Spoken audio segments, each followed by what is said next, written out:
Hello, everybody. Welcome to this Web Yeshiva class on the Mas Haggadah. Sorry, hold on one more second. I'll start. Okay. Yes. So welcome to this review of the Mas Haggadah.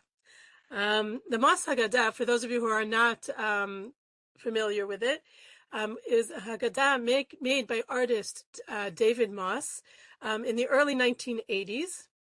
And it was commissioned by Richard and Beatrice Levy, a couple who was very involved with collecting and advancing Judaica, fine Judaica, I should say. And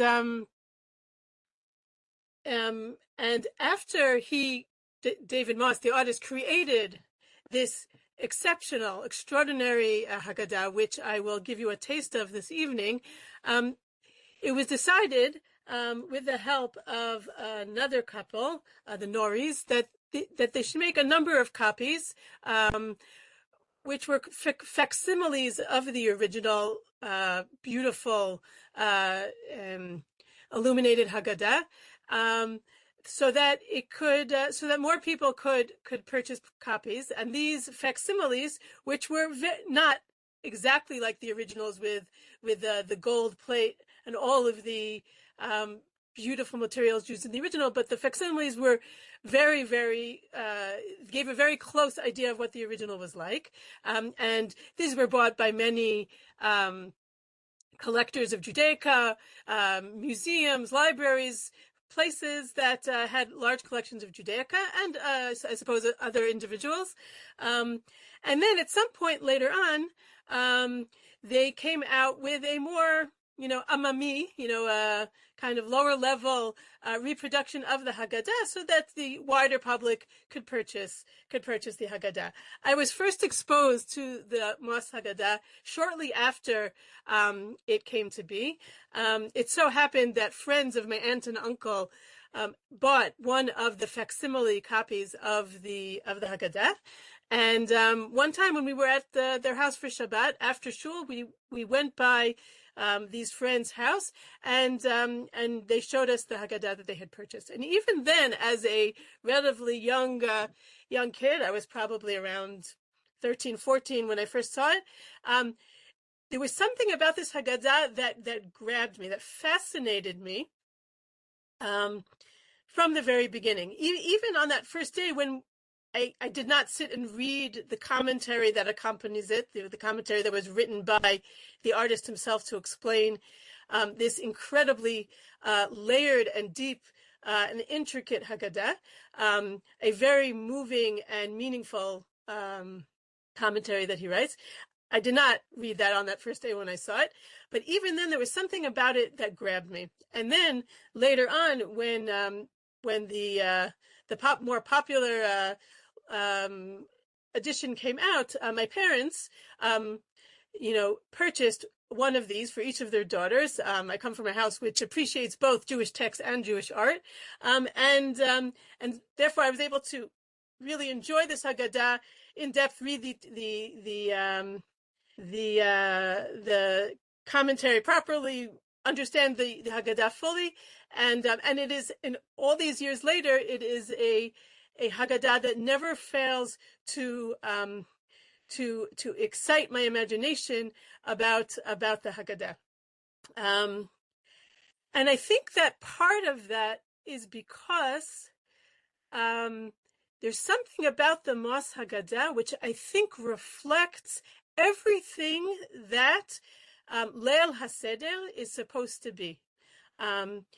It, with all of the meaningfulness of history, both past and present and future, and the breadth of Jewish existence throughout the diaspora, and also here in Israel, and the layers upon layers upon layers of meaning and history and tradition that are part and parcel of the Haggadah and of the Seder experience comes to life in a remarkable way in this Haggadah, in my opinion.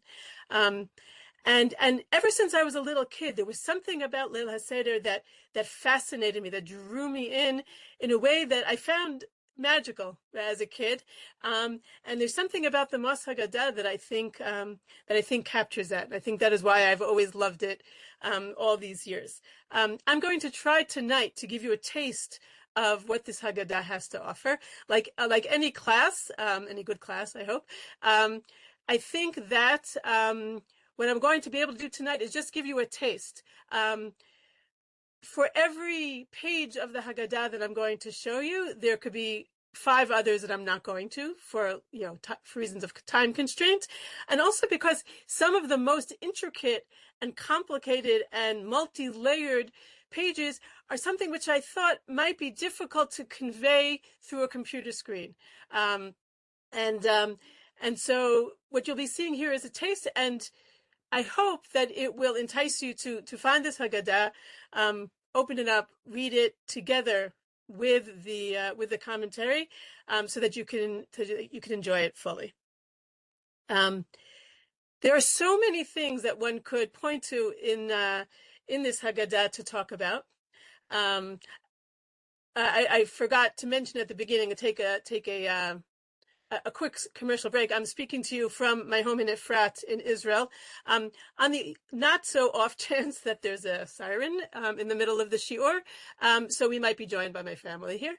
But then I'll just be in the enviable position of having my family as literally a hostage audience that will have to listen to my shiur. But hopefully there won't be a siren, but have no fear. I am sitting in the mamad, and the class can continue even if that occurs. As I was saying, there are so many different pages that I could choose from, and there are so many ways that this Haggadah is interesting and inspiring and charming. I'm going to throw out a few little things before we take a look at the bigger, more important and significant pages, of little tiny things which I find so enticing about the Haggadah. Things that I'm not going to show you the pages, but which I think take this already remarkable Haggadah and make it even more fun, more interesting, more inviting. For example, throughout the Haggadah, there are hidden afikomins, the piece of matzah that you're supposed to hide and then find during the course of the Haggadah. So there are those hidden throughout the Haggadah. Another example is when he writes about the laws and the ritual of B'dikat Chametz, searching for the Chametz before Pesach, which is at the beginning of most Haggadot, which those pages itself are fascinating. We're not going to, unfortunately, be looking at them tonight. One of the things, of the many that he has on those pages, is that he writes out the halachot of looking of B'dikat Chametz, of looking for Chametz, and or the halachot of Chametz in general, I think, on Pesach. And he highlights that in those, from the Rambam, from Maimonides, and he highlights the 10 times that there happen to be the word chametz that appears in those sentences. Why does he highlight them? As a hint to the custom that when we do b'dikat chametz, people would hide 10 pieces of chametz, so that when you say the bracha on the mitzvah of searching for the chametz, that bracha will not be in vain, meaning there's always a certain amount of chametz that you're going to find after saying the bracha. So he highlights those 10 times that the word happens to appear in the words of Maimonides as a way of alluding to that particular custom. Another thing which I like very much as a lover of Midrash and a teacher of Midrash, when he writes out in beautiful calligraphy the main portion of the Magid section, right, where it goes through the midrashic reading of the psukim of Arami Oved Avi, which basically retells through midrashic eyes the story of the Exodus, of Yetziat Mitzrayim. So through that midrashic reading, there's many times that the midrash is quoting psukim. But like any good student of midrash, one knows that context is always critical when reading Midrash. So it's sort of like under the first letter of the quote of the pasuk, every time a pasuk is quoted, he writes in micrography, in small lettering, the previous pasuk, so that you can also know what's the pasuk that comes before the pasuk that is mentioned in the Midrash. Another very charming thing that he does in the throughout the Haggadah is that, as you probably know, there are many times during the Seder where you're supposed to lean when drinking wine, when eating matzot, etc. And so he writes the words of those brachot on those things on an angle, so that in order to read them properly, straight on, you are required to lean in the direction that the halacha requires. These are all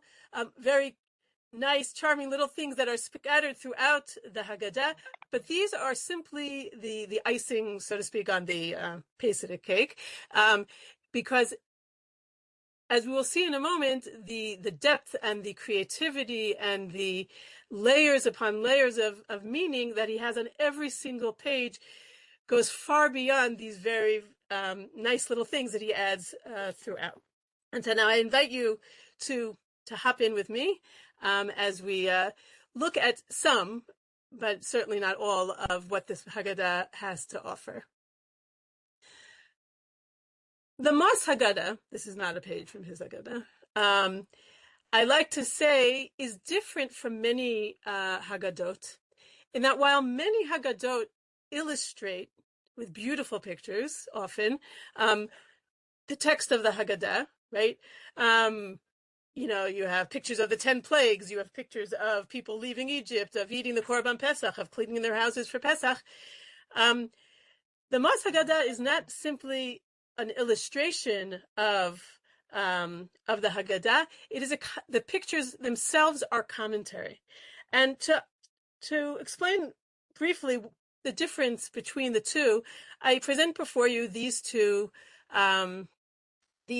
pictures, right? Which I think to most of you there would be clear what these are coming, what these stories or poems these accompany.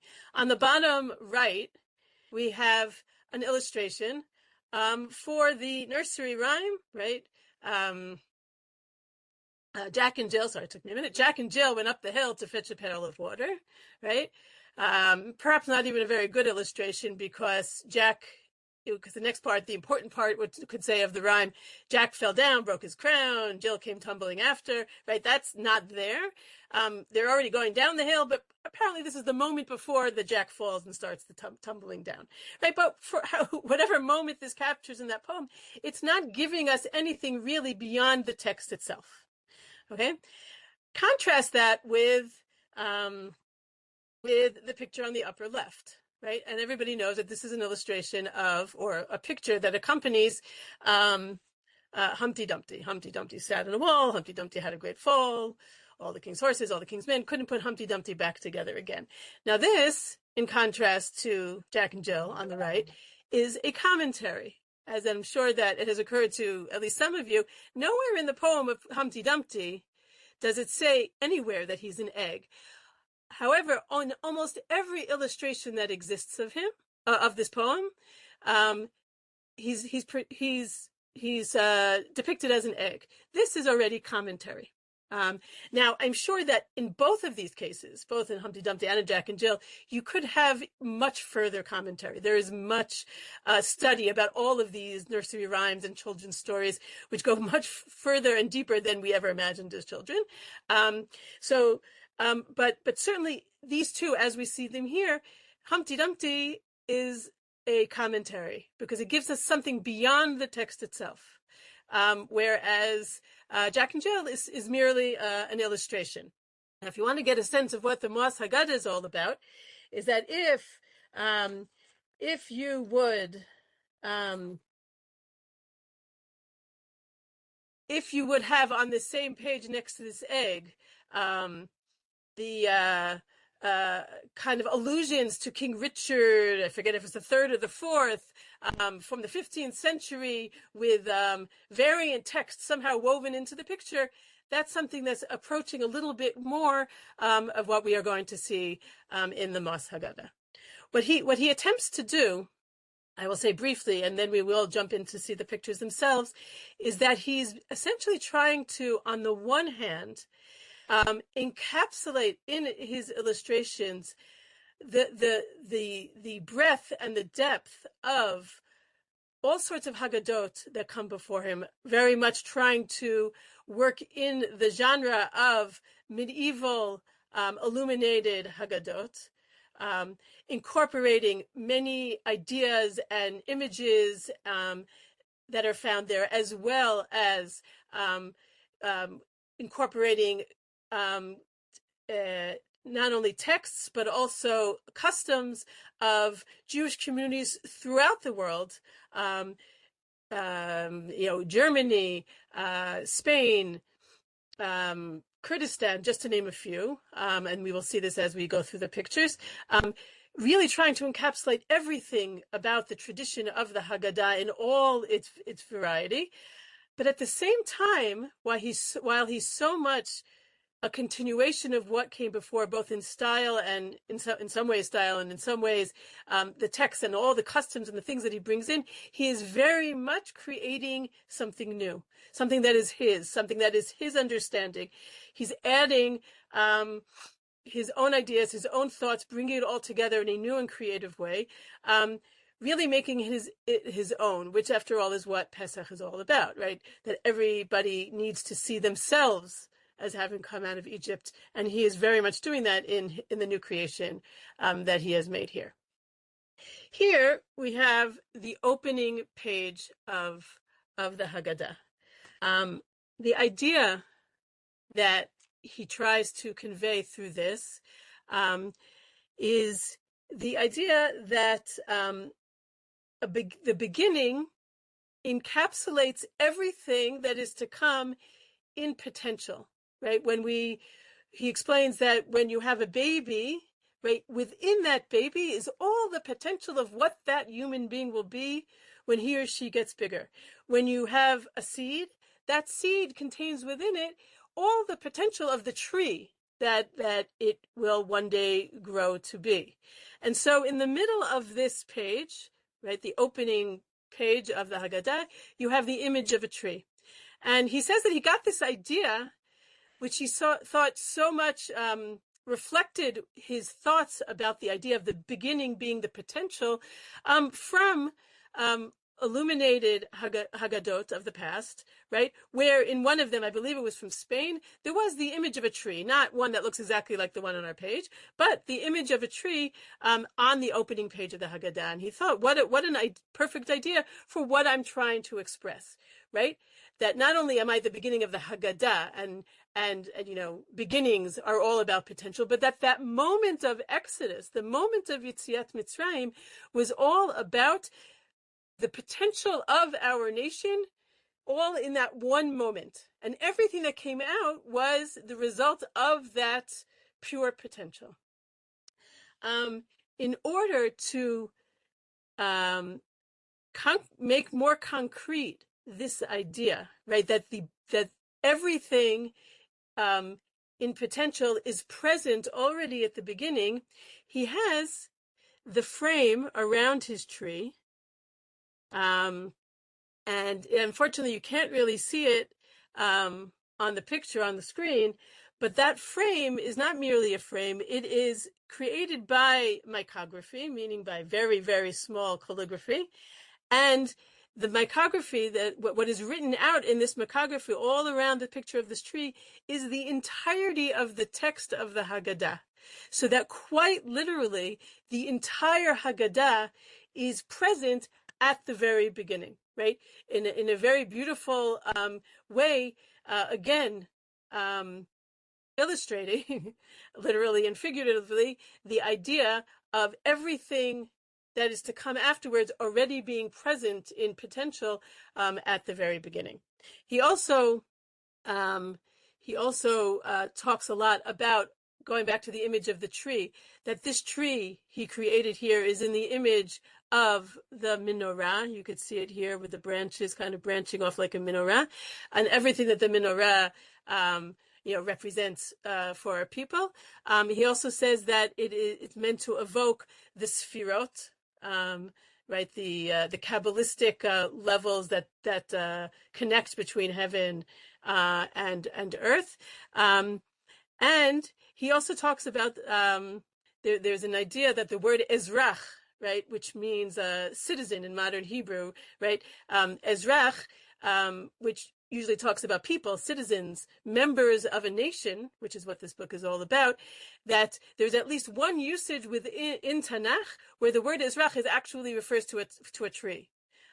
Without going into all of the etymology of that right now, which is interesting in and of itself, right? So that also encapsulating the idea that the peoplehood, the citizens, right, are like this tree, which begins as a seed and grows, right, to full potential from the Exodus onward.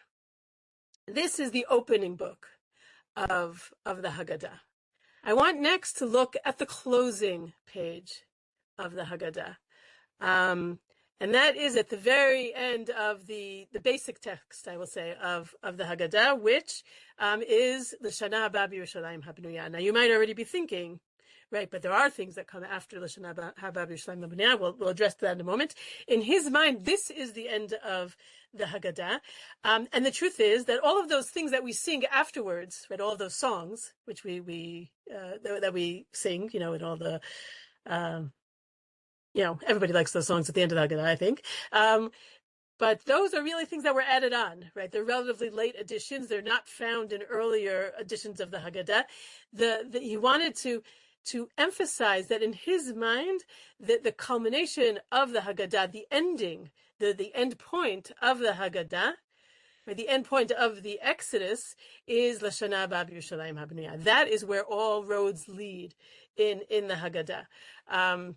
And of course, this all ties into what we know about the Haggadah. The Haggadah is on the one hand about the Exodus, but we find ourselves not even noticing it, slipping into talking about the future, about the Beit HaMikdash that was and the Beit HaMikdash that will be, right, very far removed from the initial point of the Exodus, but past redemption and future redemption, right, all come intertangled in the Haggadah, and it ends with the idea of the Shana Haba B'Yerushalayim Habnuya. He will deal with the fact that there's other stuff we're tagged on afterwards in a moment, as I will show you. What we have here is an interesting depiction of the walled city of Yerushalayim, kind of like flattened out like a map. I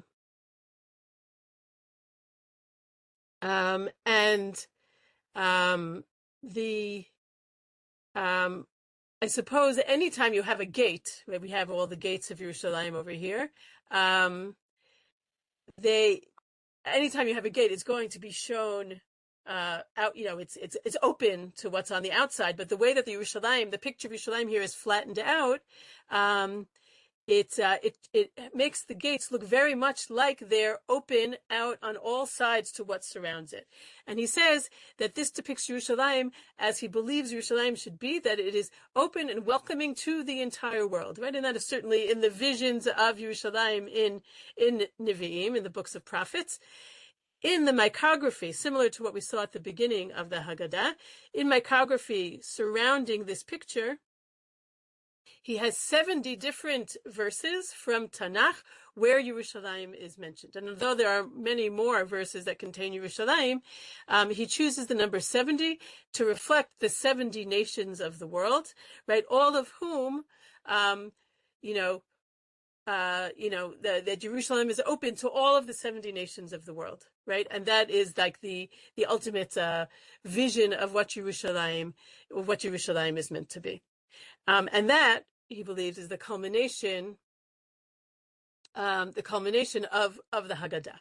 So what about the fact that we have all those songs at the end? So he does something very interesting. I didn't bring pictures of it here because I felt that the pictures on the computer screen would be a little bit too confusing, but he does something really fascinating. Perhaps you're familiar with the idea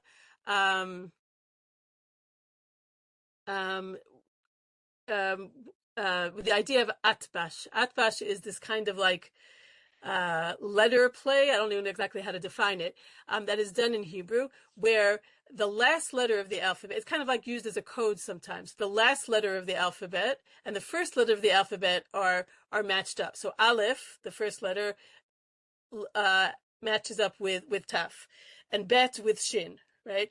The second, all the way down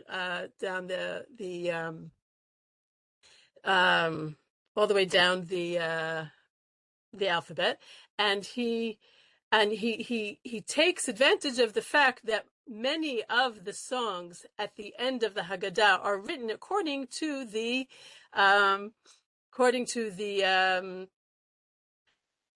the alphabet, right? They're in alphabetical order. Each sentence of the song, a different letter of the alphabet.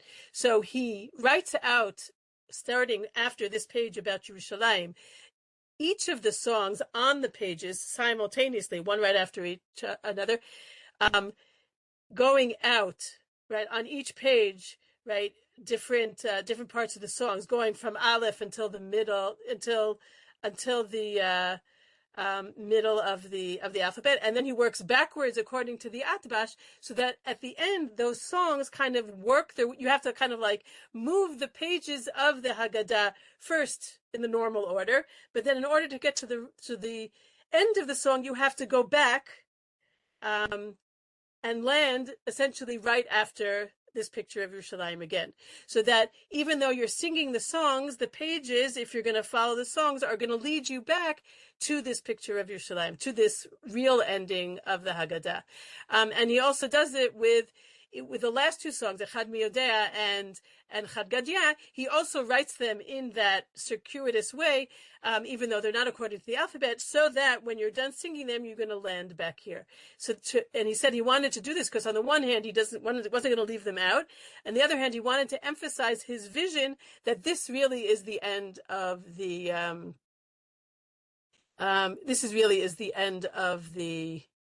Haggadah, and not the songs that come afterwards. Oh, wrong way. Okay. Okay, so I saw that somebody wrote here, it looks like you're sharing videos or animations. Do you want to include your computer audio while you're sharing? I'm sorry, I'm not sure I understand what that means. If somebody wants to, I'm not entirely sure what that means. If someone wants to explain, I can comply if it's necessary. Okay. The next thing here was always one of my favorites from the very first time I saw the Haggadah. Okay, what you're seeing in front of you in the original Haggadah, right, the initial illuminated Haggadah in its original size and style, the pages in front of you are cutouts, right? They're paper cuts, right? Well, everything that you see in blue, the blue is the background of the pages behind them, right? So that's not actually part of the page. It's what's behind the page of this paper cut. And these two pages are not actually side by side the way that you see them. They're actually the front and back of one page, so that you have these two pages back to back, and the two blue pages on either side, so that you can view the paper cut from one side or from the other side. Now, if you look carefully at these pictures, you can notice that you could see how they could be two sides of the same page, right? For example, the person putting things into an oven on this side, on the bottom right, is the flip side of the person putting things into the oven on the bottom left. And that's true for all of these pictures here, right? You could see how they're the two sides of the same paper cut. Now, what do we have in front of us? On the picture on the right, it's depictions of all of the different stages of making bricks, right? The way that the slaves in Egypt, the Israelite slaves in Egypt, had to make the bricks when they were slaves, right? It's the depiction of the avodah, right? The work, the slavery, the work of the slave that they had to do while they were in Egypt. In contrast, the flip side of the page are the various stages of matzah baking, right? right? Matzah baking also uses an oven. You also have to mix things together to make the dough or the mortar, right? Right. The type of the work is very similar, even though the materials are actually obviously very different as is the final product, right? So what is he trying to depict here? He said he got the idea from a midrash about the Ten Commandments, or the tablets that the Ten Commandments were written upon, the Aseret HaDibrot. There's a famous midrash where there's a pasuk which says that the letters of the Ten Commandments, of the Aseret HaDibrot, were charut al haluchot. They were engraved on the tablets. And a famous midrash says on that verse, Al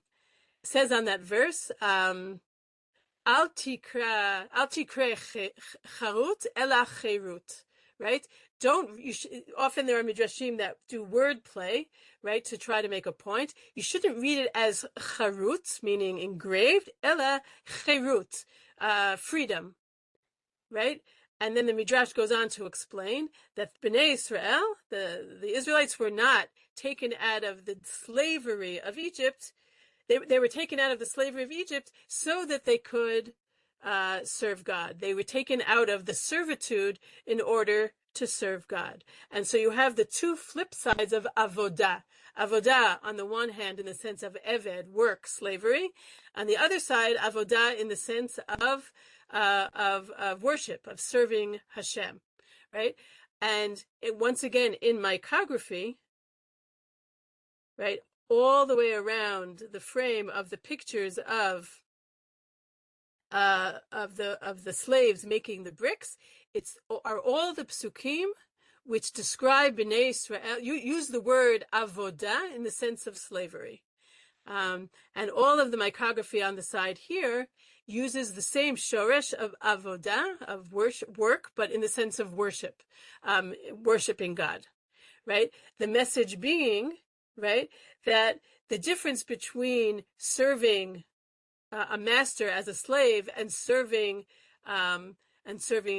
God is a matter of emphasis, right? What you make of your life all depends on what you choose to serve, or beyond only whether you're forced to be a slave and then you're able to serve Hashem when you leave Mitzrayim, but beyond that also as a free person, what you make of your life, all the difference in your life, it all depends on what you choose to serve, what you choose to do as your avodah. And he depicts that very beautifully in this remarkable two-sided paper cut. Okay. One of the themes, of course, which come up over and over again in the Haggadah and in different ways, is the idea of, b'chol dover dor, right? In every generation, there are those who are out to get us. So here is a beautiful example of the artist making use of artwork of the past, right? Of a tradition, a tradition of a Haggadah of the past, but re-understanding it within a new context. So what we see on the right are images that he copied from the famous Bird's Head Haggadah. For those of you who are not familiar, the Bird's Head Haggadah is the earliest example of an illuminated Haggadah from Germany, Germany being very significant here. And it's fascinated people for centuries because of the depictions of the people as birds, right? And there's all sorts of theories as to why they're birds and not depicted as humans, and the fact that they're wearing the stereotypical Jew cap, right? The weird hats that back in medieval Germany the Jews were forced to wear. Of course, in our mind, post-Holocaust, kind of like a precursor of the Yellow Star later on. And these are and throughout the Bird's Head Haggadah. Again, the 13th century earliest example of that we still have of a German Haggadah. throughout that Haggadah, the people in all sorts of contexts that are typically found in Haggadot, the story of Exodus, etc. They're all depicted like this with these birds. So he borrows these images and he kind of puts them on the page that we see on the right. On this kind of like perch, sort of like the type of thing you see birds sitting on when you have a pet bird. The next page, however, is a paper cut, which in the original is actually a fully cut out paper cut, which is superimposed when you turn the page upon these birds that are sitting on their perches, right? So that you see it like this, where the birds are now trapped inside this intricate and beautiful, but as we'll see in a moment, terrifying bird cage, which doesn't protect them so much as trap them. And the door of this bird cage, the entrance to this bird cage, he creates in a way to evoke the entrance to Auschwitz. And these pages come right before the part of the Haggadah which says, Avadim hayinu leFaro b'Mitzrayim, we were slaves to Paro in Egypt, right? And if Hashem had not taken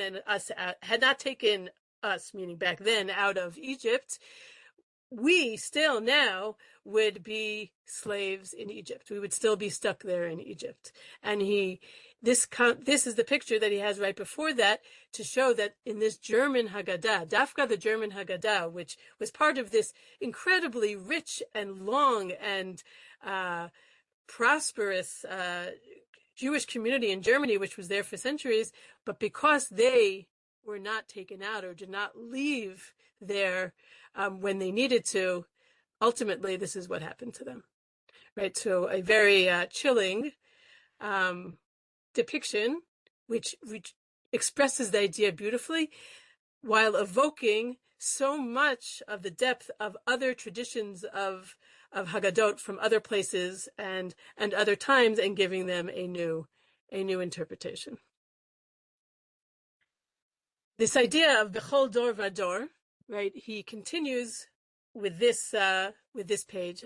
Now, I should point out something which has not come through on the pictures, that what you have here, right? You have the words Bechol Dor Vador, Chayav Adam Lirot et Atzmo Ki'ilu Hu Yatsa Mitzrayim, right? That in every generation, a person is required to see himself as if he is coming out of Egypt, right? And that was what I was talking about a little bit before, about the magic of Leil HaSeder, that if done properly, one could really fall into the trance of feeling that is actually what is occurring.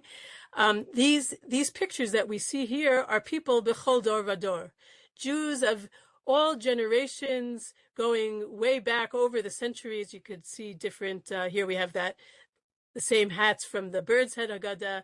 We have people from Ashkenazi places, from Ashkenazi countries, from Sephardi countries, Europe, Spain, Arab countries, right, all throughout Jewish diaspora. I think the one over here is supposed to evoke something of modern Israel, really to show Bechol Dor Vador.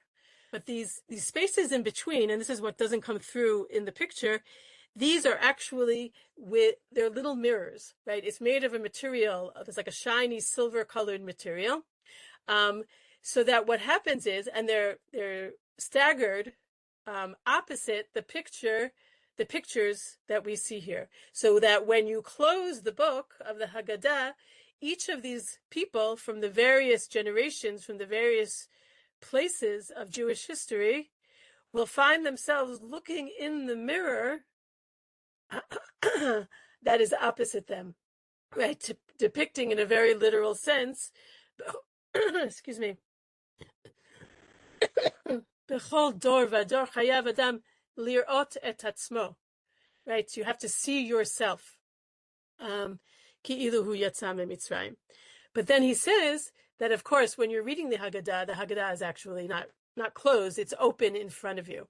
And only when the text is open in front of you and you yourself are engaged in reading the text and seeing yourself, Ki'ilu Yatzata Mitzrayim, only when it's open like that, that's when you can see yourself in those little mirrors, right? And you have achieved, right, the actual goal of Leil HaSeder and of the Haggadah, Lirot et atzmecha ki'ilu ata yatzata miMitzrayim. Okay.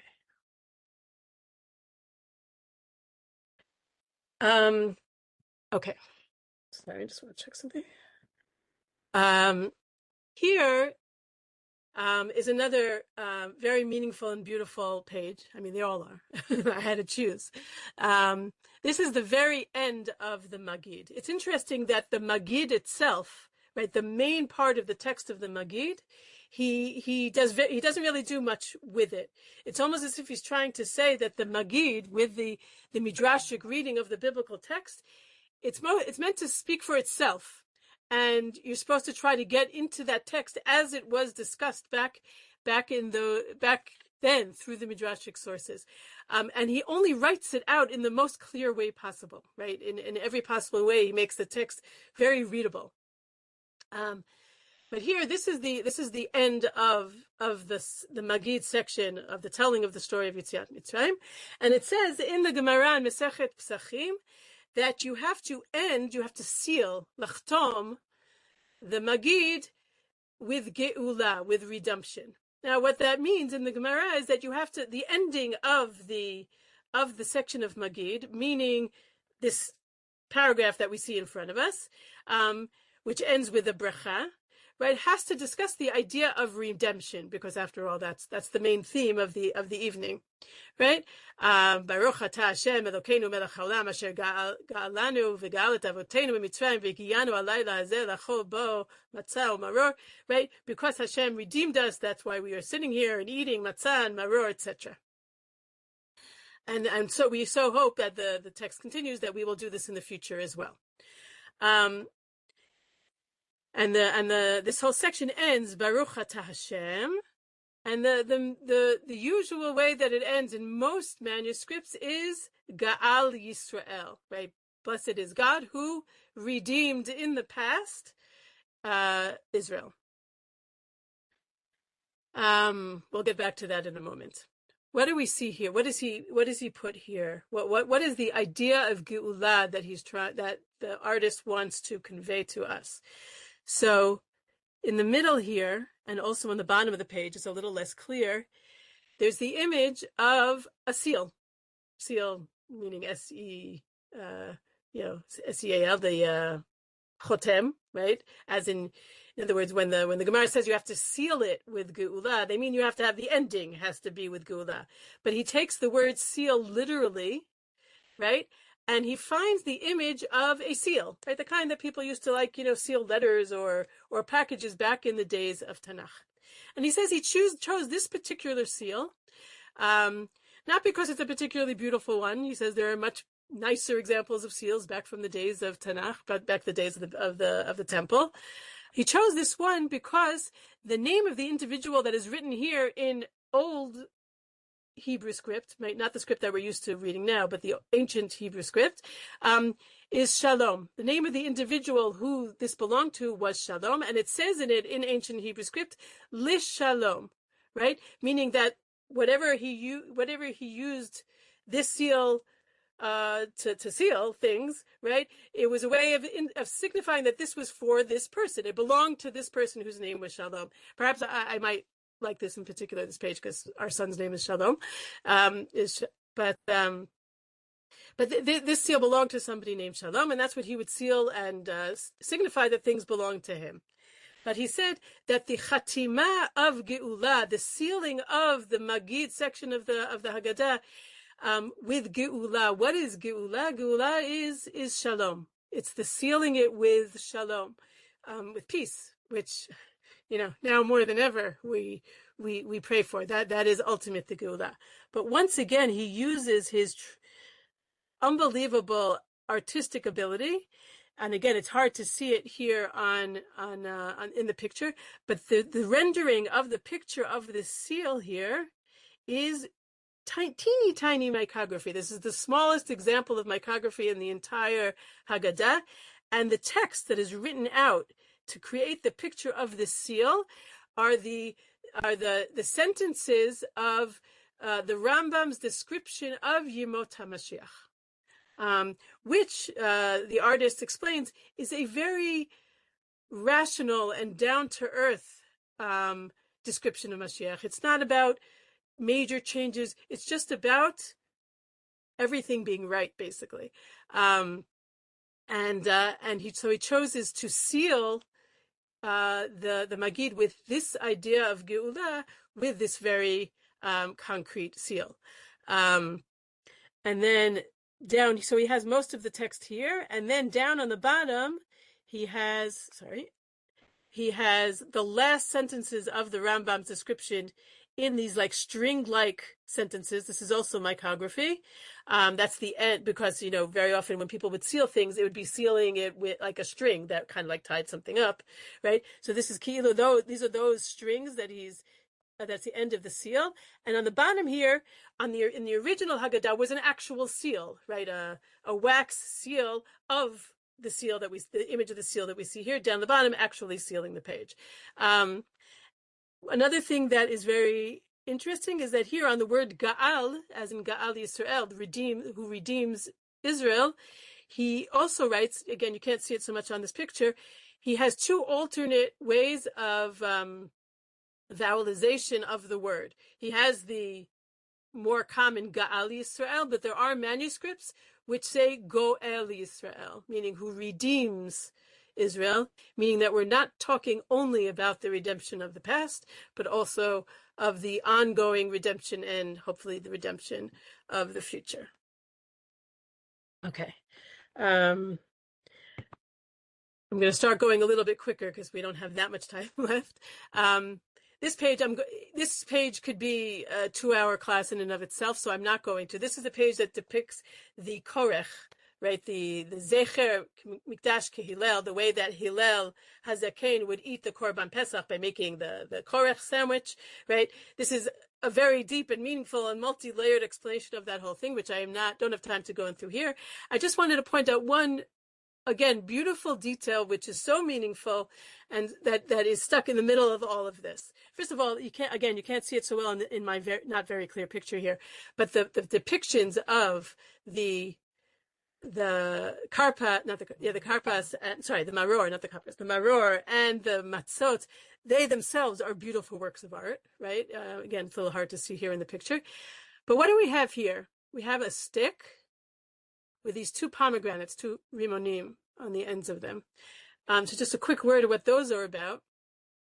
He incorporates into this picture, which is about Zecher Mikdash Hillel, remembering, a remembrance of how Hillel would do this, right, within a book which is all about remembrance. And he lists here in the text, which we can't see so well, all of the various times that the idea of Zikaron shows up, right, the various commandments of Zachor Yom HaShabbat, Zachor Asher Salacha Amalek, all the times that we are commanded to remember something, in the background here, because of the importance of memory, both on this night and in general in Jewish thought.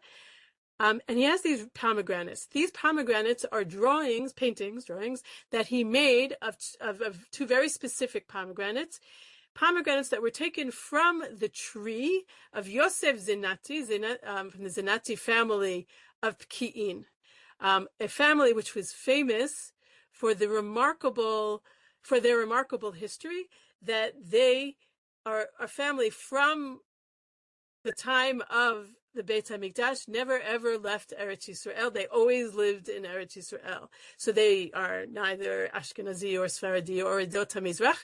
They are simply Eretz Yisraelim. They are Yehudim. And so he chose to take these pomegranates as a symbol of Jewish memory, right? What could be better symbolized than this family whose memory in this land goes back always? And why pomegranate? Because, besides the fact that it came from their tree, because in the Gemara it states that when you would roast the Korban Pesach, you would do it on a stick from a pomegranate tree, which for whatever reason was the best choice for that job. But he takes that law that it was supposed to be the stick from a pomegranate tree, from Eitz Rimon, and he connects it to these Rimonim of this remarkable family whose memory, right, is a strong symbol for Jewish continuity and tradition. Okay, this page, again, I'm going to have to rush through it. This page is the page about Shulchan Orech, right? The meal of the Seder. I enjoyed the fact that in the commentary, which is written in English, he calls this section table content, meaning instead of table of contents, or you could say table of content, meaning maybe that's what he wrote actually, table of content, right? That it's a table, but it's not just a table. It's a table with content. It's a table which has tremendous meaning. So very quickly, what do we see here? It's a table set for 6 people, and this is because of the patrons of this Haggadah, the Levi family, where there were 2 parents and 4 children. So this is their table, and he's making it for them. There are 4 plates. The equipment, like these forks and knives, which are not typical, which are round, are images that he took from Spanish Tanachim, Spanish Bibles, which were meant to depict the different utensils used in the Beit HaMikdash. But he uses them, again, to saturate these pictures with the meaning of Jewish history on this table. And the pictures of the trees, which represent the sons, the 4 trees of the sons and the vine, which I'll get to in a moment, which represents the wife. He also took these images from these same Spanish Tanachim, the Spanish Bibles, and the utensils that are next to each tree line up from the utensils go with the trees from the same Bible. Why trees and the vine? Based on the pasuk from Sefer Tehillim, Eshtecha kegefim poria b'yarkitei betecha, right? Your wife should be like a fruitful vine in your home. Banecha kishtilei zeitim saviv l'shulchanecha. Your sons should be like little olive trees planted around your table. Yivarechecha Hashem mitzion u'evetuv Yerushalayim kol yimei chayecha. Hashem should bless you from Zion, and you should see the good of Yerushalayim all of your days. And you should see your children's children, peace upon Israel. Without time to really expand upon this, what more could represent everything that a Haggadah and Leila Seder is meant to present? And again, so here you have the different trees, the olive trees, and the vine. Over here, from this same Spanish Bible, where this tree and these utensils were taken, in the back of that Spanish Bible, there's an inscription recording the birth of a certain little boy who was born in the year 1493. Right? So if you think about it, 1493 being the year after the Spanish Inquisition. So again, without time to go into that too deeply, I think we can all understand the meaningfulness of the writing down about the birth of a Jewish baby boy in a Spanish Tanakh in the year 1943. And all that means about Bechol Dor Vador and Jewish continuity and teaching your children and everything that Leila Seder is supposed to stand for. In the next pages after this, which I didn't bring pictures of, he expands this idea of the table, talking about how the table is compared to a Mizbeach, and the Mizbeach, an altar of the Beit HaMikdash, and the Mizbeach is meant to bring redemption, and then all in a different series of different sources. And then the question being, well, now that we don't have the Mizbeach anymore, how do we get the redemption? So we get it through our table, through the table that we eat near. And how does that bring redemption? Through Hachnasat Orchim, through bringing guests to our table. And around these sources, on the pages that I didn't bring here, there are spaces for the Levi family, or whomever buys the copies of the Haggadah, to write in who they had as guests at their Seder every single year, right? Again, layers upon layers of history and personalization and meaningfulness of what Leila Seder is meant to be. Okay. I'm going to give myself 5 more minutes so that we have a full hour here. And I will end with these two following pages. I wasn't even going to bring these pages. When I was thinking a few weeks ago, when I decided I was going to be talking about this Haggadah, I hadn't even thought about this particular one. And then when I was re-looking at the Haggadah, which I hadn't looked at carefully in a while, and rereading the commentary, it suddenly occurred to me that I had to bring these particular pages. This is the section on Shfoch Chamatcha ala Goyim. This is the section where we tell Hashem to, spill his anger upon the Goyim. And the psukim there, I feel necessary to say the Goyim who don't know you, God, meaning the bad ones, not the good Goyim, but the ones who are not godly, who do bad things in this world. Now he points out in his commentary that it's interesting that of all the things that have been added to the Haggadah beyond the basic original text of the Haggadah, this is one constant that appeared in some form in every Haggadah, in every place of anywhere in the diaspora, which is A, fascinating, and B, perhaps telling about our experiences among the nations. And what you see on the page in front of you is the particular text of Shfoch Chamatcha ala Goyim, this idea of, punishing the Goyim who do bad to us, in the Judeo language of that particular diaspora community, right? So I don't know all of them, but there's like Judeo-Arabic, and there's Yiddish, and there's Ladino, and there's, and if you look here, we see Judeo-Italian. There are far more Judeo languages than most of us, or at least those of us who are not experts in it, are aware of, right? We see many on the page here. So each has the text written in that Judeo language, kind of showing the odd relationship of us with our communities in the Galut. On the one hand, we take on so much of the community around us, right? Those languages were always kind of the languages there, but we kind of made them our own. So we were part of them, but we were distinct, and everything that entails. And it's written on the map of the place where that text and that language is from. Okay, so that's what we have on this page.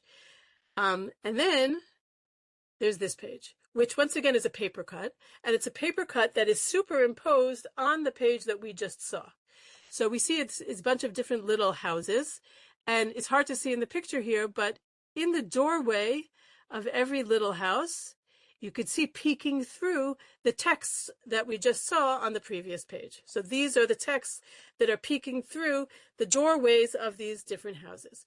And each of these houses is a typical style of the Jewish house of those various countries, right? So wherever the Ladino text is, it was a typical Spanish house of Jews living in Spain, etc., throughout the various different communities. And he talks about the doorway, when we open up the door for Eliyahu. On the one hand, we're opening up the door towards redemption, and it's a kind of a protective thing, but we're also opening up the door to the scary outside, where people are coming and accusing us of blood libels and all the things that were going on throughout the generations, certainly back in the Middle Ages, but unfortunately not only. And so that doorway is both, right? It's a sign of redemption, but it's also a sign of danger. And so Dafka, those words of Shfoch Chamatcha ala Goyim is peeking through those doorways. And then the following, which is what convinced me that I had to show these pages today, the outline of the overlying page here, right, which all these houses sit upon. If you could see it clearly on the right-hand side, you see the hinges. It's meant to be the image of the door of a miklat in modern Israel, right? The doors that we all sit behind when there are rockets that are being shot at us. A door very similar to that which I'm sitting behind right now as I sit in Israel in my mamad, teaching you tonight. When I saw that written, this picture was made in the 80s, right? And even though it was obviously appropriate then too, I'm not sure that even the artist could have imagined the degree to which it would be maybe even more appropriate today. And how so much has changed, and yet in some ways things haven't changed, and the way of connecting the modern day and the idea of B'chol Dor V'Dor and past redemption and future redemption of all the hopes of all the Jewish people wrapped up in one very, very beautiful Haggadah, so much encapsulated in this very, very powerful image, which is before us. With that, I will end. I hope that this has enticed you to go find this Haggadah somewhere in a library, in a bookstore, whatever suits you best. And I strongly recommend looking through the whole thing, particularly the pages that we didn't touch on today, and there are many of them, and read the commentary, which is so beautiful, and so meaningful, and really helps understand everything that he puts into every single page. So I wish everybody a Chag Kasher v'Sameach. If there are any questions or comments, I'll hang out here on the Zoom for a little while longer. Feel free to write in the comments. And Chag Kasher v'Sameach to all of you.